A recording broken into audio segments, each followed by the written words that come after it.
Lockdown deal. Trade rumors confirmed. Canadiens miss him. Montreal Canadiens news. In the frost-veiled vaults of Montreal's hockey heritage, where the ghosts of 24 Stanley Cups linger like unspoken oaths on the ice, can a single signature, inked in the dead of night, bind a prodigy to the Bleu, Blanc, et Rouge forever? Or does it merely echo the ache of what might have been if fate had whispered a different draft day decree? October's amber light filtered through the Bell Center's towering glass, casting long shadows across the practice rink, where the 2025-26 season's embers still glowed from a blistering 4-1 start. The Montreal Canadiens, that eternal phoenix of the puck, had soared on the wings of youth. Cole Caulfield's overtime daggers, Ivan Demidov's precocious fire, and Lane Hutson's elfin sorcery on the blue line. Yet beneath the triumphs simmered a quiet urgency, the front office's quill poised like a sword over the ledger of loyalty.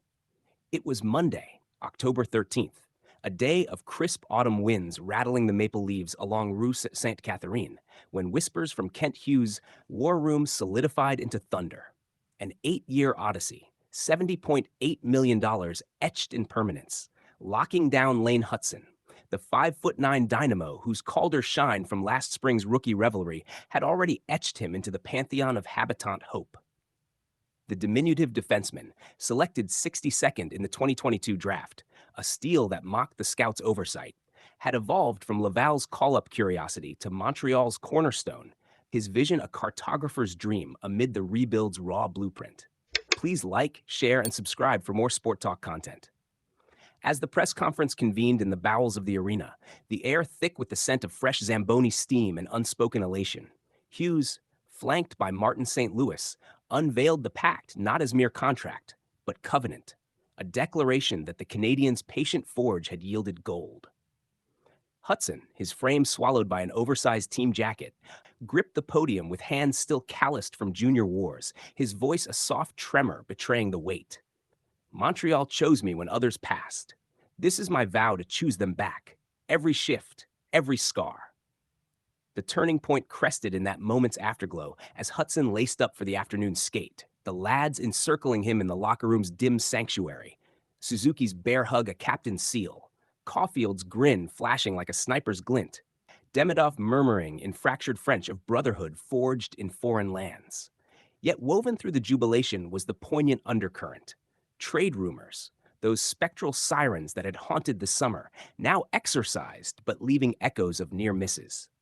Whispers from insider circles had painted visions of Hutson donning Isles orange or Devil's scarlet, deals dangled like forbidden fruit before Hughes slammed the door with this lockdown decree. Crowd reactions rippled through the digital stands even before the ink dried. Fans at the morning tailgate outside the center erupting in scarves aloft, their chants of Hutson, Hutson, weaving through the traffic like a victory lap deferred. In private huddles post-announcement, St. Louis clasped Hutson's shoulder amid the drills, his Tampa-tempered voice low. "Kid, you weren't just a pick. You're the pick that picks us up. Now we build cathedrals together."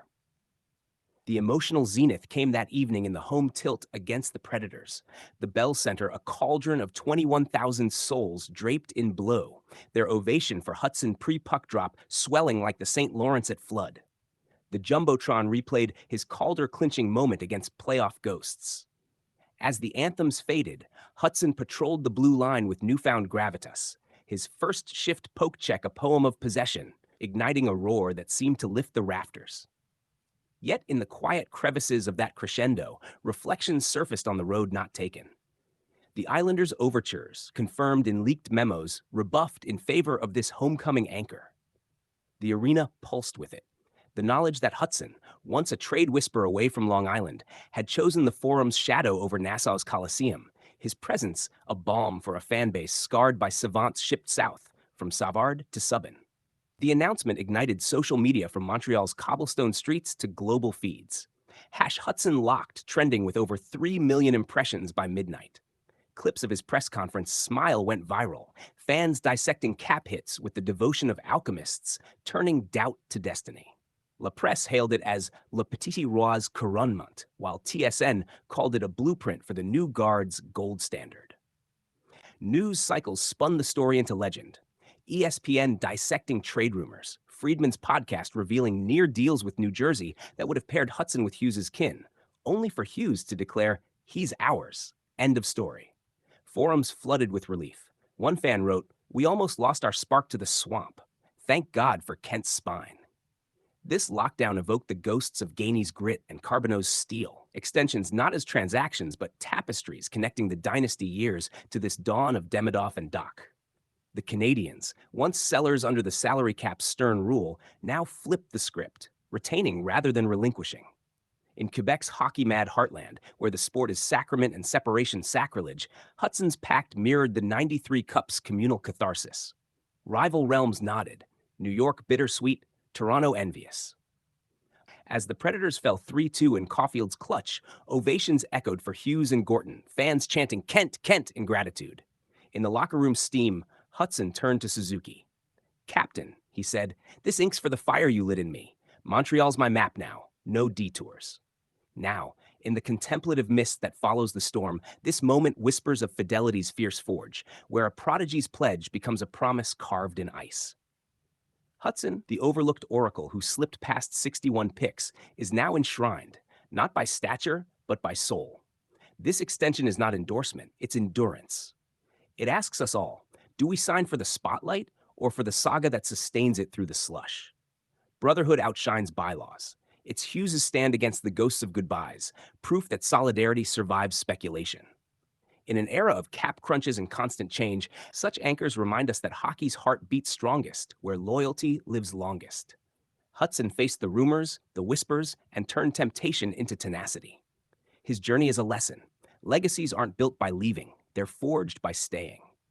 As the arena lights dim, Hughes' words linger. Lane's not a line item. He's the line we draw in the sand. This deal is gratitude carved shift by shift under our shared sky. St. Louis added, those trade talks? Fuel for the fire, not flight. Family fortifies. And Hudson, voice steady amid the scrum, confessed, rumors hit like high sticks. They hurt, but they owned me. I chose this chaos, this cold. Humility is knowing you're small, but the team's vast. From the draft dash to the Bell Center blaze, his reverie resonates. Fame's fleeting, faith fortifies. The Habs aren't a habitat, they're a haven. This lockdown shines as more than a contract. It's a monument to belonging. The rumors fade, the loyalty remains, and the Montreal sky